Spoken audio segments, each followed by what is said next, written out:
ఈరోజు అంగన్వాడీలో ఇలాంటి చక్కని కార్యక్రమాన్ని ఇచ్చేసిన మన శ్రీలక్ష్మి సిడిపిఓ గారికి ధన్యవాదాలు తెలుపుతున్నాను. అలాగే మన సూపర్వైజర్ సుశీల గారికి కూడా వారికి కూడా ధన్యవాదాలు. అలాగే మన అంగన్వాడీ టీచర్ అయిన రాధ గారు, ఆయమ్మ అనిత గారు కూడా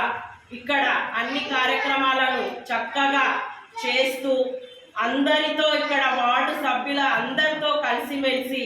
వాళ్ళ కార్యక్రమాలను అందరినీ పిలవడము, సరైన సమయంలో ఫుడ్ ఇవ్వడము, ఫుడ్ రాగానే మెసేజ్లు పెట్టడము, మరి పేరెంట్స్కి కాల్ చేసి పిలవడము, వాళ్ళకి ఇవ్వడము, స్టూడెంట్స్కి ఎలా స్కిల్స్ డెవలప్మెంట్ చేయాలి, ఎలా వాళ్ళకు గైడ్ లైన్స్ ఉంటే దాన్ని ఫాలోఅప్ చేయాలి అని దాని ప్రకారం చేసుకుంటూ ఆమె ఈ అంగన్వాడీని రన్అప్ చేసుకుంటూ నాకు కూడా ఒక మాజీ నేను కౌన్సిలర్ అయినా అప్పుడు కానీ ఇప్పుడు కానీ నాకు ఒక పేరు మా వార్డు ప్రజలకు సన్నిహితంగా ఉంటూ ఆమె అందరికీ సేవలు అందిస్తున్నందుకు ఆమె కూడా నా ప్రత్యేక ధన్యవాదాలు.